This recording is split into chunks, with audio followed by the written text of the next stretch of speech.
If you've been craving comforting, warm, delicious meals, then look no further. These recipes are the ones for you. Quick, easy, and delicious.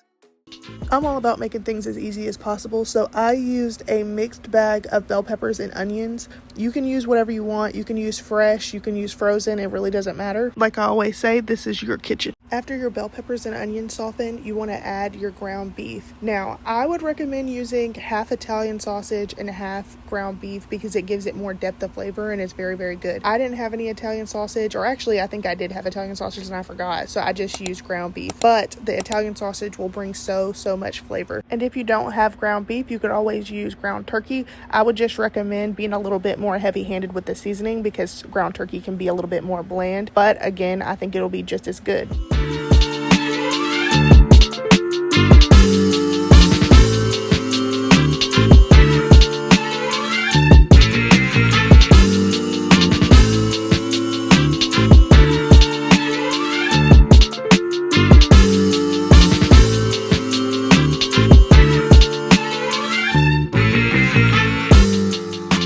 As you can see here, I used crushed tomatoes as the base for my spaghetti sauce. You can use whatever pasta sauce you like. I sometimes get like the pre-made spaghetti sauce, like the Great Value brand from Walmart that has like the basil and all the different things. But in this case, I just used standard crushed tomatoes and, flavored it. But it just saves you time on having to do like as much seasoning as I'm having to do if you just buy the sauce, pre-made. Because I was pretty heavy-handed with the seasoning and I still think I had to go back and add more salt and different things like at the end because it was still not flavorful enough, and so it just saves a lot.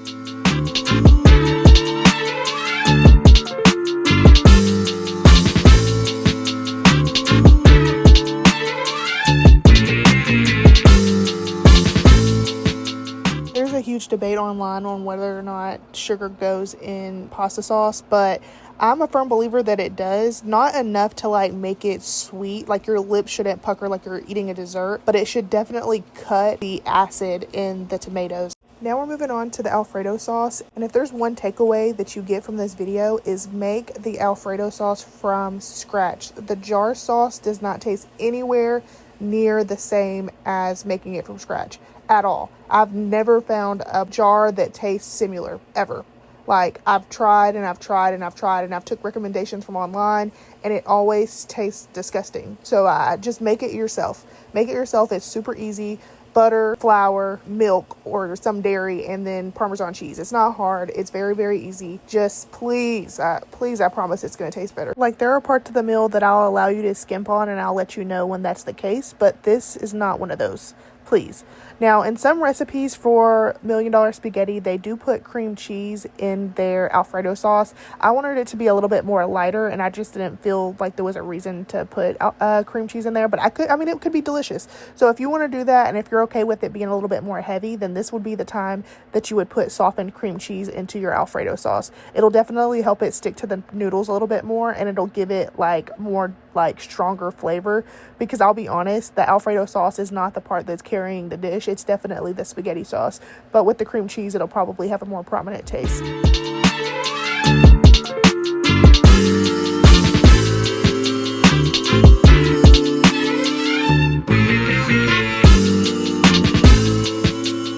One thing you need to keep in mind that I did not do, unfortunately, is that you need to cool your pasta a little bit before al dente. I did not keep that in mind, and I cooked it all the way through, and then whenever I put it in the oven, it made it a little bit more mushier than I would have preferred. It was still very good, so I'm sure like if you do it the correct way, that it'll be exceptionally delicious, but I didn't do that.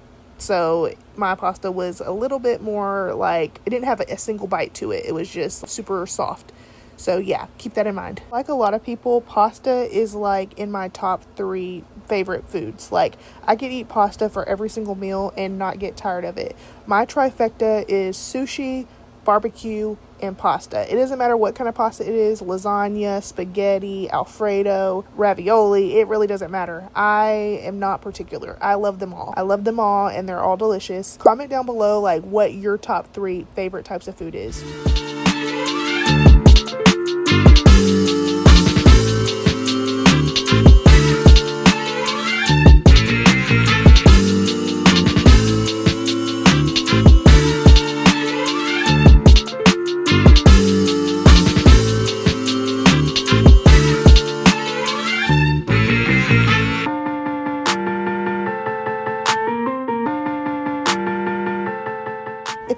far in the video, I just wanted to say how thankful I am that you're here watching with me. I love to cook. It's a big passion of mine, and so to be able to do it for you guys is like a dream come true. I really hope that you try this recipe. If you do try it, give me a comment and let me know what you think.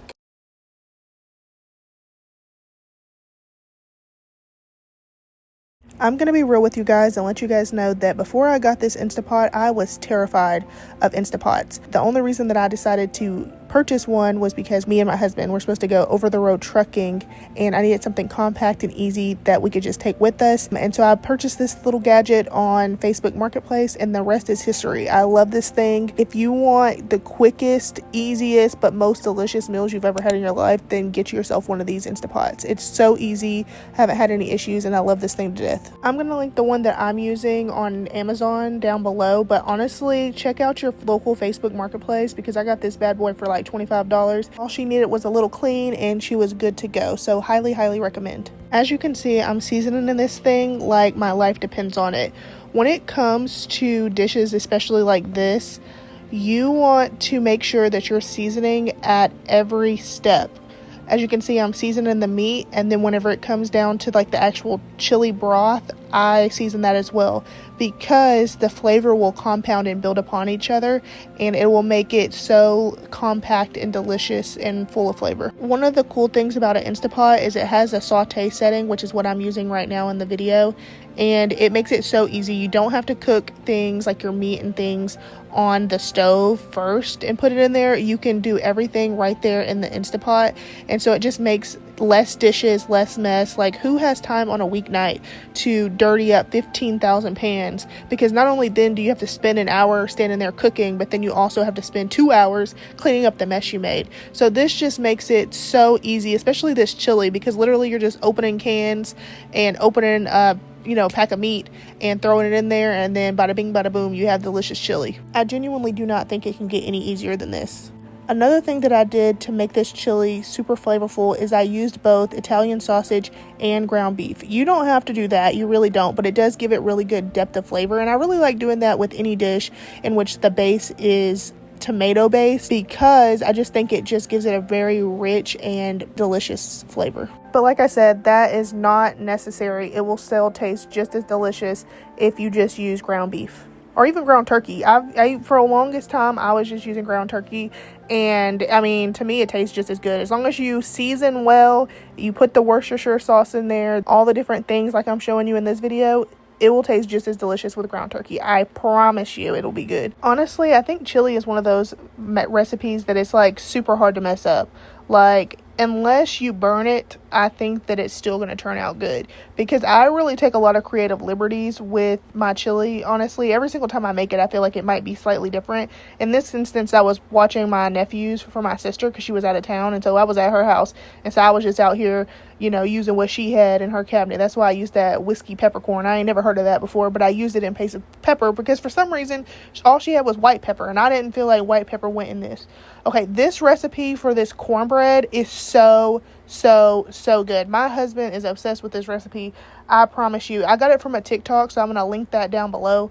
I did have to improvise with heavy whipping cream because my sister didn't have no milk, so I mixed water and heavy cream. You don't have to do that. Just use milk if you got it. Most people got milk. She didn't have none, and I was about to go to the store with them kids, so you know how it is. But this recipe, if you don't try the chili, okay, but try this recipe. Like, I promise you, I use this recipe every single time. It makes the most delicious, flavorful, like melt in your mouth, sweet cornbread that you ever have. I promise you, it's so good. Delicious. And I know some people get up in arms about not making their cornbread from scratch. I honestly don't even know that I've ever had from scratch cornbread, but it can't possibly be better than this. It's really buttery and just everything that you want in a cornbread.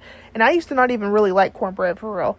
Like, when I started making it, that's when I started really liking it. For the longest, I was like, I'm just now getting to where I like corn. So maybe just hearing the word corn and cornbread just threw me off. And also, when I was growing up, my mom used to put corn in our cornbread. So maybe that's also what made me not like it. Because I did like it when I was a kid, but then she started just experimenting and doing weird stuff. And I just decided I didn't like it. But I like this one. Okay, as you can see, it was a little watery, and I think it's because generally people will put tomato paste when they start cooking the meat, and I did not do that, and I did not bring any with me to my sister's house. So instead, I improvised again, and I decided to mix flour and water and thicken it up, and it literally thickened up in like just a couple minutes. It kind of like magic before your eyes, and it just like thickens and becomes just luscious and delicious. So never fear. Either one will work. It did not change the integrity or the flavor of the dish. Look how delicious that looks. Oh, I'm doing this voiceover and I'm getting hungry just watching that. I'm cooking dinner right now as we speak, and I just can't wait because that looks so good. You're going to want to make sure that you sear each side of this roast. It makes it so much more flavorful. I know some people like to skip this step, but I highly recommend that you don't. If you insist on skipping it, I'm sure it'll taste just fine, but I think that it adds so much depth of flavor to the dish. I like to season all sides with salt and pepper before I sear. You can use other seasonings, but the only problem is that it could end up burning, and especially in an Instapot, you don't want to burn seasonings to the bottom. If you love making your pot roast in your crock pot and you've never tried using your Instapot for it, I highly, highly recommend you give it a try. It has the flavor of the crock pot, but it takes a fraction of the time. I'll link down below the Instapot that I use. It's just me and my husband, so we have one of the smaller ones. I believe it's a 3-quart, but I'll link all the different sizes down below if you don't already have one, but they should have them at your local Walmart or your local grocery store, honestly.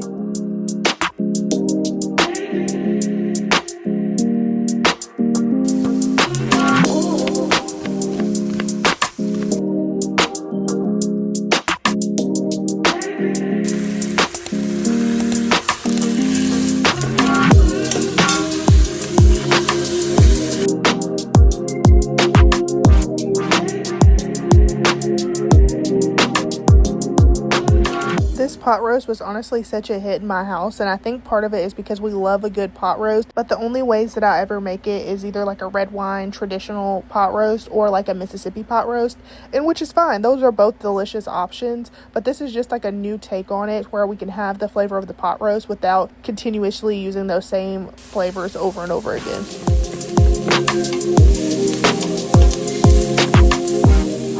I want to be sure to tell you that when I added this garlic in, I had turned the saute mode off, because the saute mode, you can't really adjust the temperature, and so the temperature is what the temperature is. And so as you can see, it was already getting a little bit brown on the bottom from the meat. Even the moisture from the onions wasn't enough to deglaze the bottom. So I wanted to prevent the garlic from immediately burning from the second that I put it in there. So I instead turned it off, gave it a couple seconds to breathe, and then I added the garlic, and I just used the residual heat to cook the garlic. This sauce was thebomb.com. I had never used gochujang sauce before, so stay tuned because I'm definitely going to make a roast chicken using the gochujang because the flavors was immaculate. It was like I had never tried anything like it before, and I really, really enjoyed it. So I'm going to start using that like on everything. If you've never tried it before, it's kind of slightly sweet, slightly spicy, but very delicious. If you're worried about the heat, it's like a very, very mild heat. It's not barely nothing. It's like a little tickle on your tongue.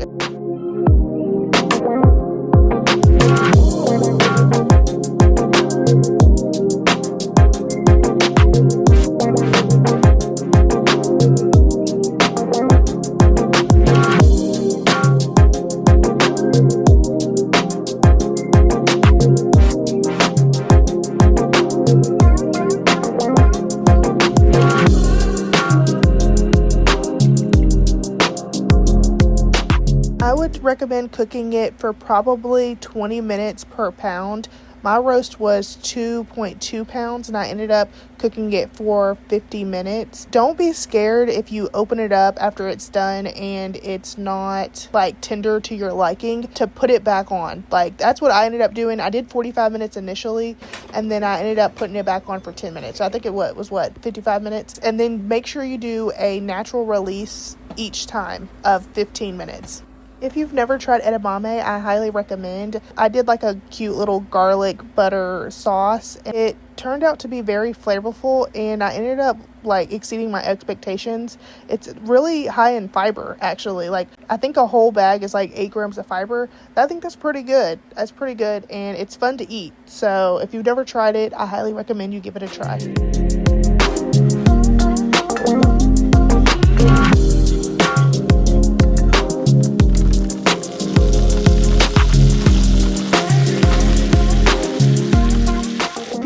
this far in the video, I just wanted to say thank you for watching. If you have any recommendations on things that you would like to see me cook, comment down below and let me know if you try this. Like I said, it was a 10 out of 10, loved it.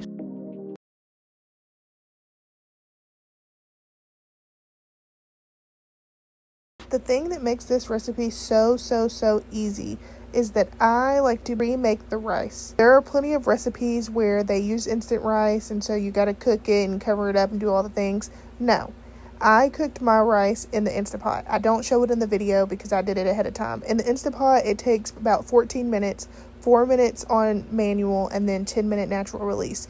Easy peasy lemon squeezy. If you don't want to do that, then you could just buy like the bins, like pre-made rice, and it'll do the job. But that is why this is so quick, so easy, because you're not having to slave over the stove. You're not having to do all that extra stuff.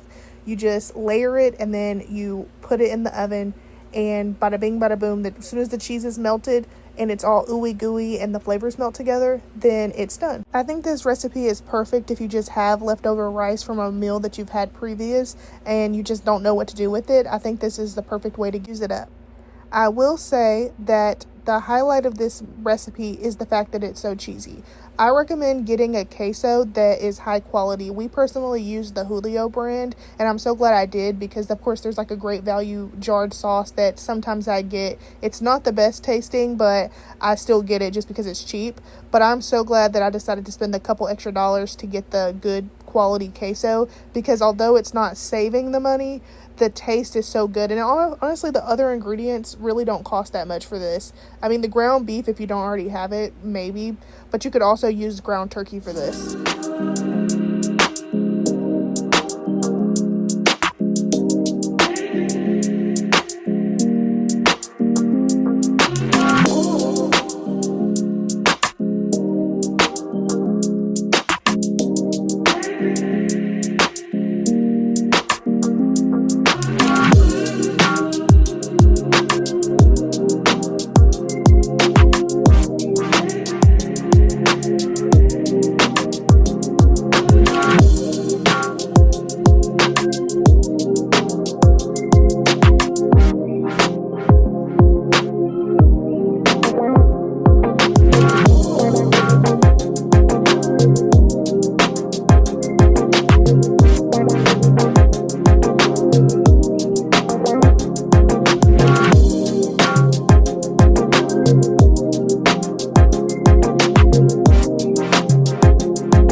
Like I said, the highlight of this is the cheese. So I know that this seems like a lot of cheese. That's because it is a lot of cheese. And that's what makes it so good. So I wouldn't skip on the cheese. There's the queso. There's the shredded cheese. I know it's a lot. If it makes you feel better, you can pack it on the veggies. I wanted to use avocados, but y'all know how Walmart be with like the avocados. They're never ripe. Like either they're too ripe or they're not ripe. And so I couldn't find any. But I did put lettuce and tomatoes on there, which were good. I think cilantro would be good with it.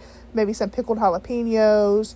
You know, you can razzle and dazzle this up and make it what you want to make it. As always, if you've made it this far in the video, thank you for being here, and I'll see you guys next time.